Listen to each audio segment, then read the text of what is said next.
اعوذ باللہ من الشیطان الرجیم بسم اللہ الرحمن الرحیم وبہ نستعین وهو خیر ناصر ومعین اللہم صلی علی محمد وآل محمد وعجل فرجہم اللہم وفقنا لما تحب وترضى واجعل عاقبت امورنا خیرا ولا تکلنا الی انفسنا طرفۃ عین ابدا۔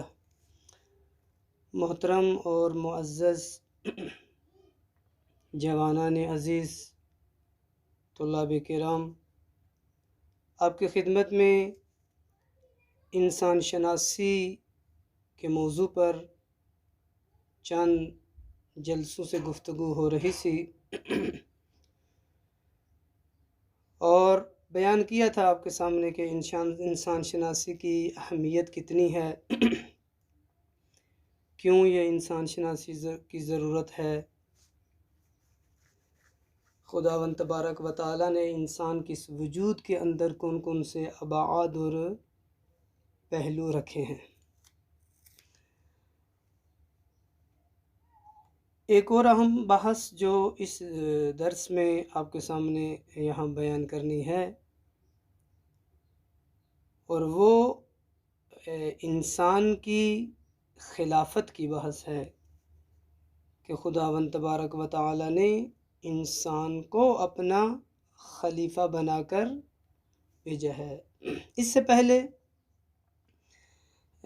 تھوڑی سی بحث جو ہے وہ یہاں پر جو کی جا سکتی ہے وہ ہے قرآن کے بارے میں، اور وہ بھی اس جہت سے کہ قرآن انسان کی زندگی کے لیے خداوند تبارک و تعالیٰ نے منشور رکھا ہے، اس کو ایک منشور اور ایک دستور زندگی خداوند تبارک و تعالیٰ نے قرار دیا ہے۔ یہاں اس طریقے سے کہیں کہ قرآن مجید ایک ایسی کتاب ہے جس میں انسانی زندگی کا پورا نقشہ خداوند تبارک و تعالیٰ نے بیان کیا ہے۔ انسانی حیات کے تمام شعبہ جات جو ہیں وہ انسان کی زندگی کا مادی پہلو ہو یا انسان کی زندگی کا معنوی پہلو ہو، وہ ہر پہلو کے لیے قرآن کے اندر پروگرام موجود ہے، رہنمائی اور ہدایت موجود ہے۔ کیوں؟ تاکہ انسان کو اس کی منزل مقصود تک پہنچایا جا سکے۔ جس ہدف کے لیے خداوند تبارک و تعالیٰ نے انسان کو خلق کیا ہے، یہ قرآن اس ہدف کی طرف انسان کی رہنمائی کرتا ہے۔ یہاں پر بہت مہم ہے کہ قرآن جو منشور زندگی بن کے آیا ہے، آج ہماری قرآن کی طرف نگاہ کون سی نگاہ ہے؟ ہم نے ہدایت قرآن سے لینی تھی، ہم نے تقوی قرآن سے لینا تھا، ہم نے اپنی فردی اور اجتماعی زندگی کا نظام قرآن سے لینا تھا۔ لیکن آج اگر ہم قرآن کی طرف دیکھیں تو ہم عملی طور پر اپنی زندگی میں قرآن کو کیا سمجھتے ہیں؟ ہم نے عملی طور پر قرآن کو اپنی زندگی میں کس جگہ رکھا ہوا ہے؟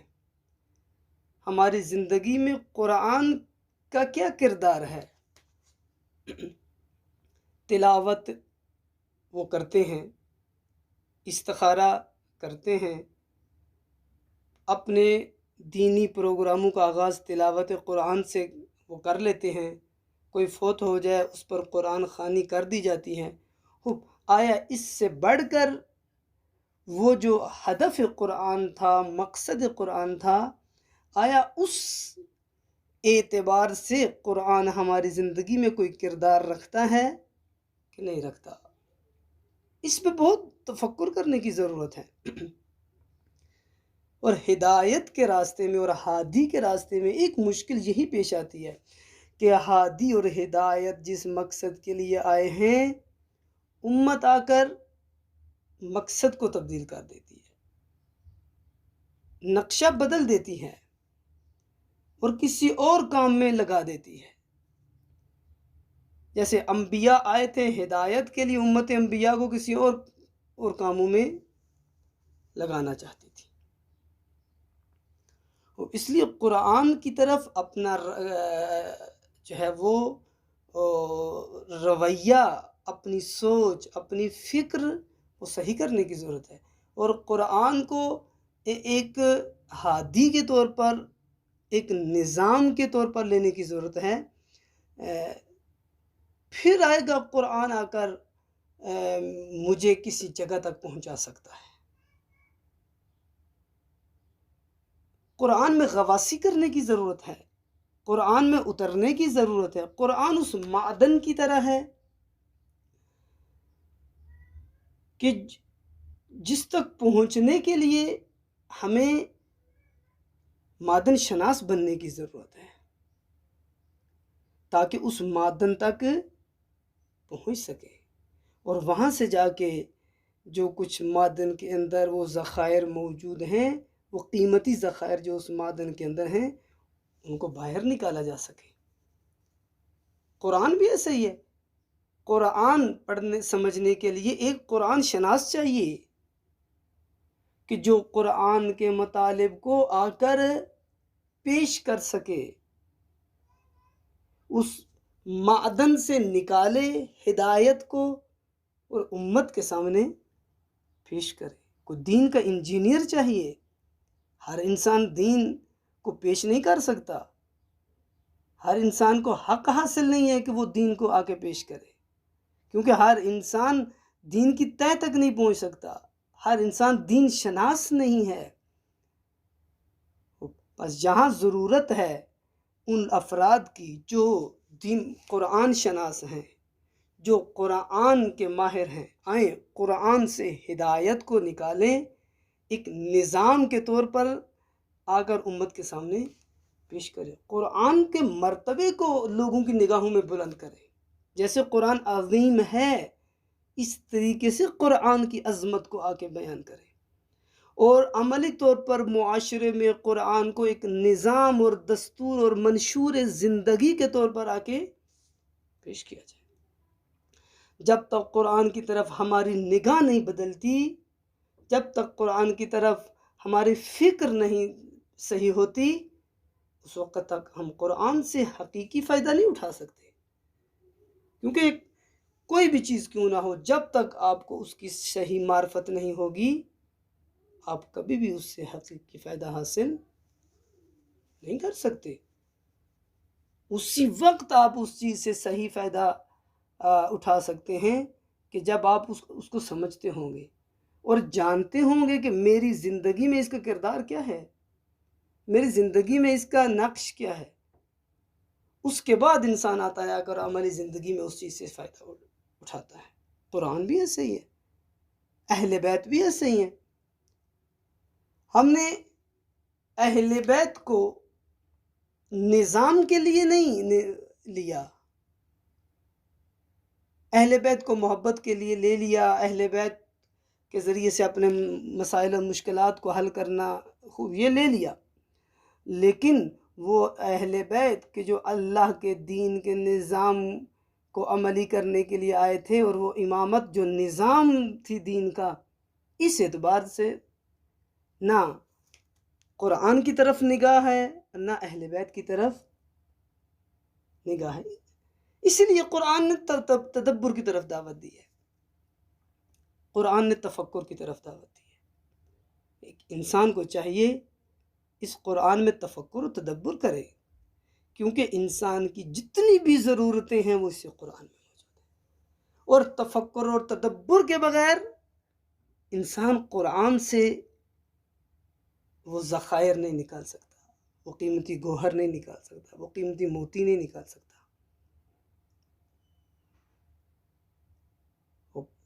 ایک چیز جس کو قرآن نے آ کر بہت ہی اہتمام کے ساتھ اور بہت ہی اہمیت کے ساتھ آ کے بیان کیا ہے، وہ یہی انسان شناسی ہے، انسان کے موضوع کو آگے،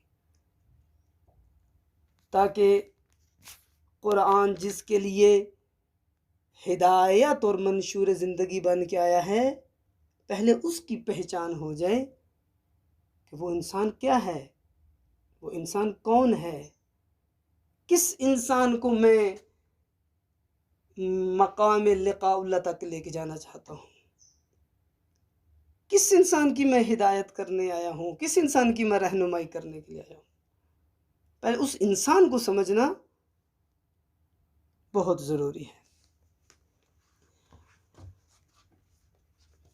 ایک مقام جو انسان کے لیے ذکر ہوا ہے، اور یہ بھی انسان شناسی میں بہت اہم موضوع ہے، وہ ہے مقام خلافت الہی، کہ خداوند تبارک و تعالی نے انسان کی خلقت کے آغاز میں ہی یہ خلافت اس کو عطا کی ہے، انسان کو اس خلافت سے نوازا ہے۔ ملائکہ نے سوال اٹھایا تھا کہ خدایا اس انسان کو بنانے کی ضرورت کیا ہے؟ یہ خون خرابہ کرے گا، یسفک الدماء، خون خرابہ کرے گا، فساد کرے گا، جبکہ ہم تیری تسبیح و تقدیس کے لیے کافی ہیں، کر رہے ہیں ہم۔ خدا نے کیا جواب دیا آگے سے کہ جو میں جانتا ہوں وہ تم نہیں جانتے، انی اعلم ما لا تعلم، جو میں جانتا ہوں، جس سے میں آگاہ ہوں، تم وہ نہیں جانتے، کہ اس انسان کے اندر کیا کچھ ہے، یہ انسان کہاں پہنچ سکتا ہے، ابھی تمہارے سامنے وہ چیز چھپی ہوئی ہے، اس لیے تم یہ کہہ رہے ہو کہ ہم تسبیح و تقدیس کے لیے کافی ہیں۔ لذا در حقیقت مقام خلافت الہی وہ عظیم عنوان ہے، وہ مرتبہ ہے کہ جو انسان سے پہلے کسی مخلوق کو خدا نے نہیں عطا کیا، اور انسانی وہ موجود ہے کہ جس کو خدا نے اپنی خلافت کے لیے خلق کیا ہے۔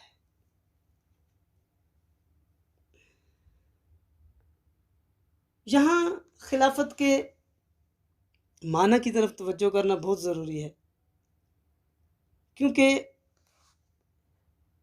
الفاظ کے صحیح معانی اور مفاہیم روشن نہ ہونے کی وجہ سے انسان کے سامنے کبھی بہت سارے مطالب ہیں وہ واضح نہیں ہو پاتے، اور انسان اس کا بہت ہی سرسری معنی سمجھتا ہے، اور سرسری معنی جب کسی چیز کا سمجھا جاتا ہے تو پھر اس کا وہ مقام انسان کے ذہن میں نہیں بیٹھتا جو حقیقت میں اس کا ہوتا ہے۔ انہی مطالب میں سے ایک خلافت ہے۔ خلافت سے کیا مراد ہے؟ خلافت کسے کہا جاتا ہے؟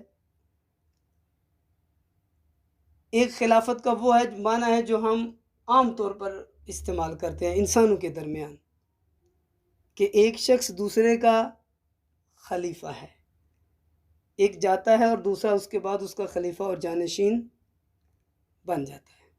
یعنی جیسے ہی خلافت کا لفظ سامنے آتا ہے تو ہمارا ذہن فوراً مخلوق کے درمیان اور ہم انسانوں کے درمیان جو خلافت کا رائج معنی ہے اس کی طرف چلا جاتا ہے، وہی معنی جس کی طرف ابھی آپ کے سامنے اشارہ کیا ہے۔ لیکن جب ہم آ کر معنی خلافت الہی کی بات کرتے ہیں کہ انسان خدا کا خلیفہ ہے، انسان خدا کا جو ہے وہ خدا نے انسان کو اس مقام خلافت کے لیے پیدا کیا ہے، تو اس سے مراد کیا ہے؟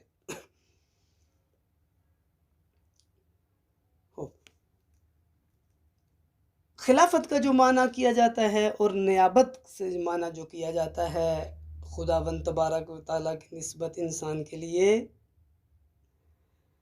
یہاں کہتے ہیں کہ مراد وہ خلافت اتصافی ہے۔ کیا مراد ہے خلافت اتصافی سے؟ یعنی اسی خلافت الہی اور نیابت الہی سے مراد علماء کی تعبیر کے مطابق خلافت اتصافی ہے۔ کہتے ہیں مراد یہ ہے خلافت اتصافی سے یہاں پر کہ انسان کا ان اعلیٰ صفات سے متصف ہونا جو حقیقتاً ذات خداوند متعال کی ذات یا ذات خداوند متعال میں پائی جاتی ہیں۔ صفات الہی سے انسان کا متصف ہونا، یعنی انسان کا ان صفات کمالیہ کا مظہر بن جانا اور ان کی تجلیگاہ بن جانا، یعنی خدا کی صفات کی تجلی ہو انسان کے اندر، چونکہ انسان ہی وہ مخلوق ہے جس میں علم خدا، عزت الہی اور دوسری جو خدا کی صفات رحمانیہ ہیں، صفات رحیمیہ ہیں، ان تمام کا ظہور و حضور انسان کے اندر ہی ممکن ہو سکتا ہے۔ کیوں؟ اس لیے کہ دوسری مخلوقات کے اندر اتنی صلاحیت ہی نہیں ہے کہ وہ ان چیزوں کا وزن اٹھا سکیں، ان کا بوجھ اٹھا سکیں۔ قرآن کیا کہتا ہے؟ اِنَّا عَرَضْنَا الْأَمَانَةَ عَلَى السَّمَاوَاتِ وَالْأَرْضِ، ہم نے اپنی امانت کو آسمانوں اور زمینوں پہ نازل کیا اور انہوں نے اٹھانے سے انکار کر دیا۔ فَحَمَلَهَا الْإِنسان، انسان نے آگے بڑھ کے اسے اٹھا لیا، اور اس کے بعد کہا کہ انسان کیا ہے؟ ظلوماً ظلوماً، انسان کیا ہے؟ ظلم کرنے والا ہے۔ کیوں؟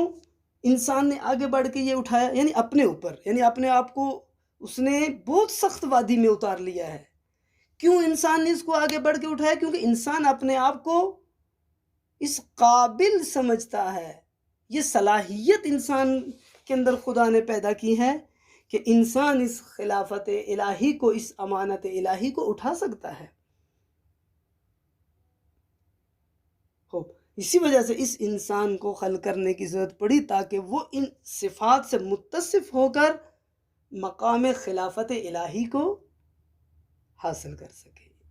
اور یہی فرماتے ہیں علماء، یہی فرماتے ہیں کہ یہی مقام ہے جسے مقام انسانیت کہا جا سکتا ہے، جسے مقام لقاء اللہ کہا جا سکتا ہے۔ جب انسان مظہر صفات خدا بن جائے، جب علم خدا انسان کے اندر ظاہر ہو،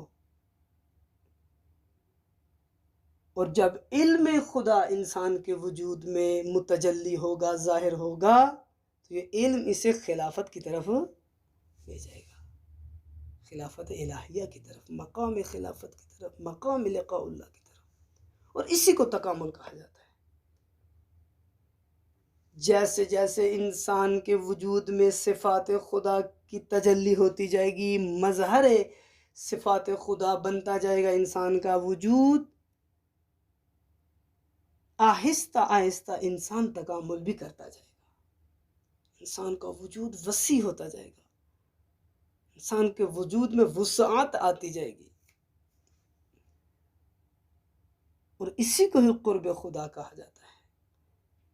یعنی مظہر صفات خدا بننے سے انسان تکامل کرے گا، یعنی وہ سفر صعودی طے کرے گا مقام لقاء اللہ کی طرف، اور یہی انسان ہے جو قرب خدا حاصل کر رہا ہے، قرب خدا کی طرف جا رہا ہے، اور یہ سفر جاری ہے انسان۔ یا ایھا الانسان انک کادح الی ربک کدحا فملاقیہ، یہ تیرا سفر جاری ہے، یہ سلوک الی اللہ تیرا جاری ہے، یہاں تک کہ تو اے انسان تیری ملاقات ہو جائے گی۔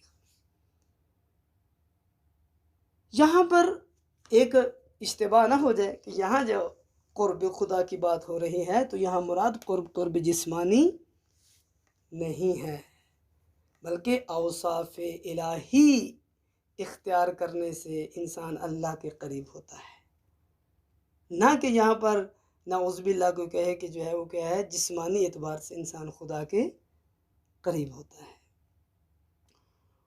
دیکھیں معرفت کے مراحل ہیں، یہ جو معرفت ہم حاصل کرتے ہیں اس کے مراحل ہیں، ایک مرحلے کی نہیں ہے۔ ایک مرحلہ اس کا یہی ہے جو ہم الفاظ کے ذریعے سے معرفت حاصل کرتے ہیں، یہ ابتدائی مرحلہ ہے معرفت کا، یہ سب کچھ نہیں ہے، اس کے بعد بہت سے معرفت کے مراحل ہیں۔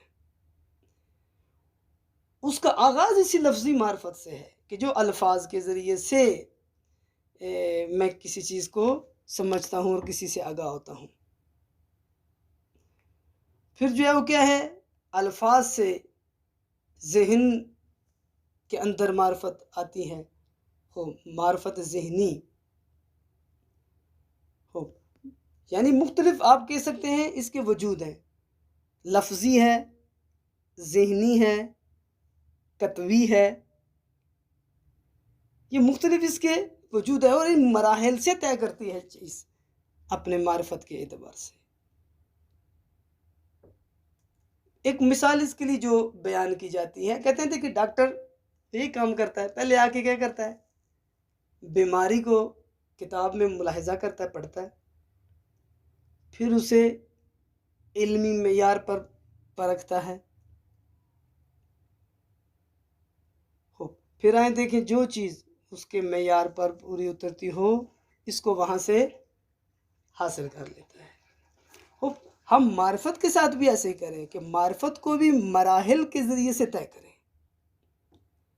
آہستہ آہستہ انسان اگر اس معرفت کی وادی کو طے کرے تو آسانی سے انسان اپنی منزل تک پہنچ سکتا ہے. لیکن اگر انسان آئے اور کہے کہ میں کراس کر کے سب کچھ ایک ہی دن میں سب کچھ حاصل کر کے ایک جگہ پہنچ جاؤں، تو یہ عام انسان کے بس کی بات نہیں ہے.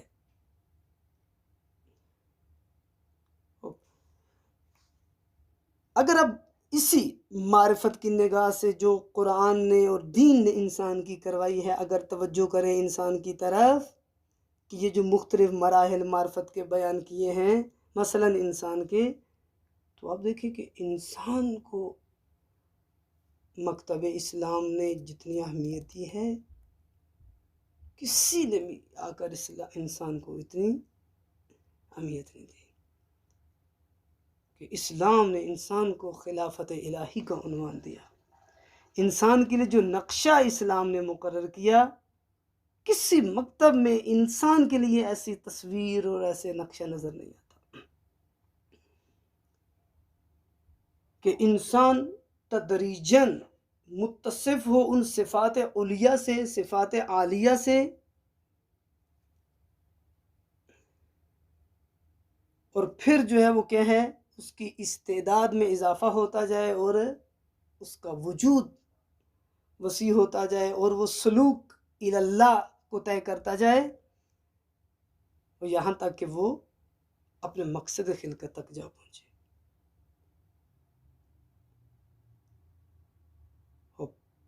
خلافت کا مقام حاصل کرنا اتنا آسان نہیں ہے جتنی آسانی سے انسان بیان کر دیتا ہے، بلکہ اس راستے میں بہت سی مشکلات ہیں. فَمَن يَعْمَلْ مِثْقَالَ ذَرَّةٍ خَيْرًا يَرَهُ وَمَن يَعْمَلْ مِثْقَالَ ذَرَّةٍ شَرًّا يَرَهُ. اسی راستے میں سب کچھ موجود ہے. چھوٹا سا عمل جو اچھا کرو گے وہ بھی اس کا بھی حساب ہونا ہے، اور جو چھوٹی سی برائی کرو گے کسی کے ساتھ، تھوڑا سا بھی ظلم کرو گے کسی کے ساتھ، اس کو بھی پاؤ گے، اس کو بھی دیکھو گے. بس یہ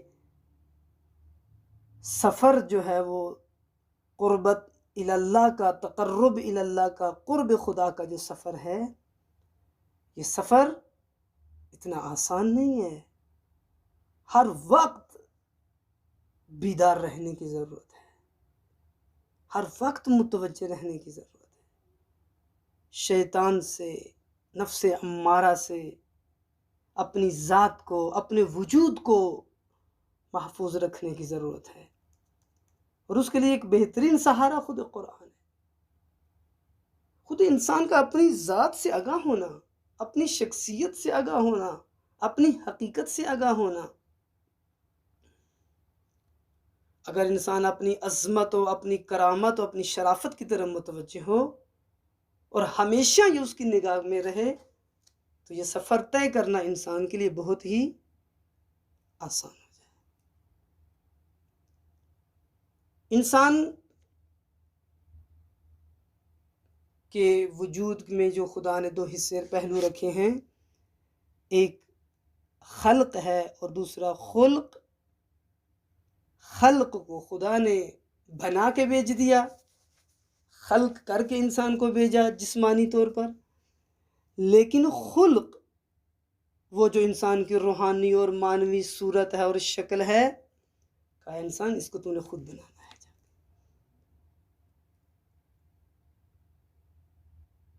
اور یہی انسان جو اپنا خلق بنا رہا ہے، یعنی اپنے اندر وہ صفات حسنہ، وہ صفات اولیاء، وہ صفات الہیہ جو اپنے اندر اپنی روح کے اندر جو ہے وہ کیا ہے پیدا کر رہا ہے، کہتے ہیں یہی وہ صفات ہیں، وہ صفات انسان کی روح کو کمال اور بلندی عطا کرتی ہیں۔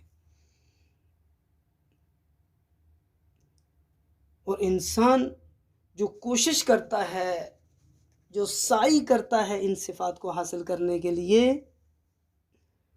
اسی کے نتیجے میں جب انسان کا روح ملکہ پیدا ہو جاتا ہے انسان کے اندر ان صفات کا، اسی سے انسان مقام خلافت الہی تک پہنچ سکتا ہے۔ اور یہ ایک دو دن، ایک ہفتہ، 2 ہفتے، 1 مہینہ، 1 2 سال نہ، یہ مسلسل سفر کرنے کی ضرورت ہے، تسلسل کے ساتھ پوری زندگی کوشش انسان کو کرنی پڑے گی اس کے لیے۔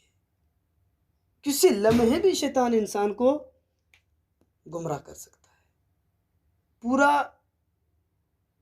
اپنی زندگی کا جتنا بھی عرصہ ہے، مسلسل اس راستے میں کوشش کی ضرورت ہے، کیونکہ شیطان بیٹھا ہوا ہے مجھے کو فرصت ملے اور میں اسے اپنے جال میں پھنسا دوں۔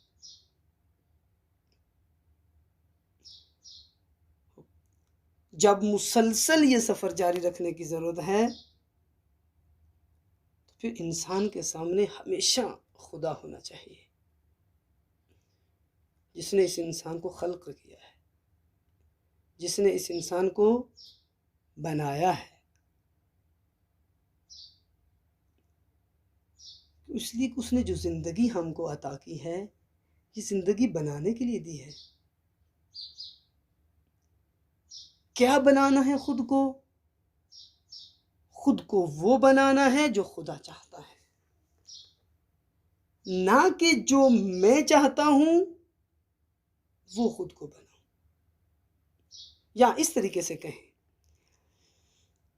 میں وہ بنوں جو خدا چاہتا ہے، نہ کہ میں خدا سے وہ بننے کی آرزو کروں جو میں چاہتا ہوں، بلکہ خدا سے یہ آرزو کروں، خدایا جیسے تو چاہتا ہے مجھے ایسا بنا دے۔ یہ ہوتے ہیں اہل بیت کے پیروکار۔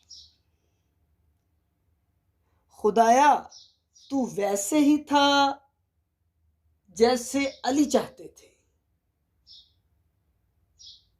اب خدایا علی کو ایسا بنا دے جیسے تو چاہتا ہے۔ یہ ہے انسان جو قرب اللہ کی طرح سفر کر رہا ہے، کہ جو خدا سے یہ دعا مانگتا ہے، خدایا مجھے ویسا بنا جیسے تو چاہتا ہے۔ انسان اگر یہ اپنی سوچ رکھے، یہ اپنا ہدف رکھے کہ میں ویسا بن جاؤں جو خدا چاہتا ہے، انسان کبھی معصیت نہیں کرے گا، یہ انسان کبھی نافرمانی نہیں کرے گا، یہ انسان کبھی بھی خدا کی نسبت غافل نہیں ہوگا، کیونکہ اس کی توجہ ہی خدا کی رضایت پر ہے۔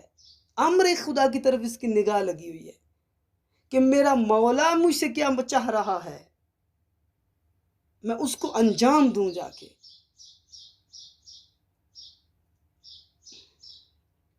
اور اگر یہ ہدف میرے سامنے ہو کہ میں اس کی رضا کی خاطر عمل کروں، جو مجھ سے چاہ رہا ہے، اس نے مجھے ہدف دیا، تو نے میرا خلیفہ بننا ہے، اس مقام خلافت تک پہنچنا ہے، بس مجھے سمجھ جب آ گیا کہ میرا یہ ہدف ہے اور میں مسلسل اگر اپنے ہدف کی طرف متوجہ ہوں تو ہر وہ کام کروں گا جو مجھے میرے مقصد کے قریب کرے، وہ سوچوں گا جو مقصد کے قریب کرے، وہ بولوں گا جو مقصد کے قریب کرے، وہ عمل انجام دوں گا جو مقصد کے قریب کرے۔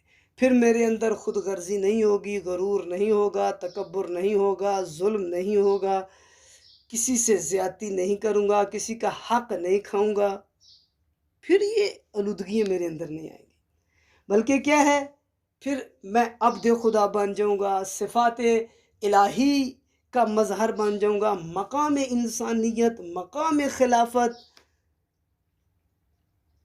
پھر میرا سفر اس منزل کی طرف ہوگا، اور پھر جو فاصلے مجھے نظر آ رہے ہیں وہ فاصلے سمٹ جائیں گے۔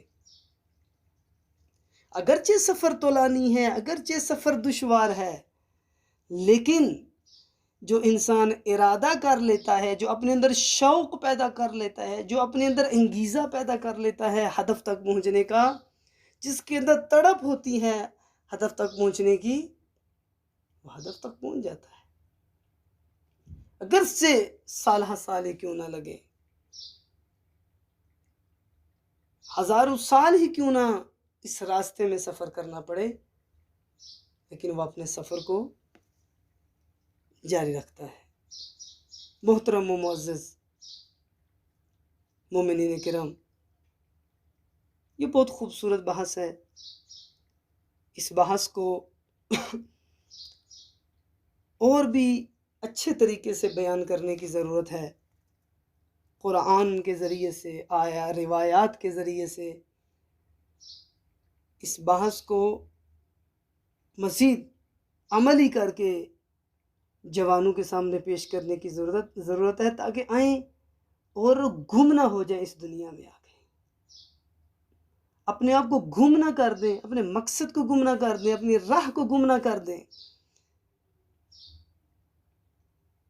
اپنی حقیقت کو پائیں، اپنی ہویت کو سمجھیں، اپنی پہچان کریں، ہم کون ہیں، ہم کیا ہیں، یا وہ فرمان ذیشان امیر المومنین علیہ السلام، رحم اللہ امرأن من علم من عین فی عین الی عین، یہ انسان شناسی کا ایک پورا کورس ہے، یہ فرمان کہ کہاں سے آیا ہوں، کہاں پر ہوں، کہاں میں نے سفر کر کے جانا ہے۔ اس دعا کے ساتھ کہ پروردگار عالم ہمیں اس معرفت اور اس عرفان کے سفر میں موفق فرمائے، اپنی اطاعت اور بندگی کی ہمیں توفیق عطا فرمائے، اپنی نافرمانی سے بچنے کی توفیق عطا فرمائے، اور اپنے نیک اور صالح بندوں میں ہمارا شمار فرمائے، ان کے ہمراہ اور ان کے کاروان میں زندگی بسر کرنے کی توفیق عطا فرمائے، اور سب سے بڑھ کر اپنے نظام کو نافذ کرتے ہوئے اس الہی اور اسلامی اور قرآنی اور علوی نظام کے سائے میں ہم کو زندگی کی توفیق عطا فرمائے۔ وصلی اللہ علی محمد و آلہ الطاہرین۔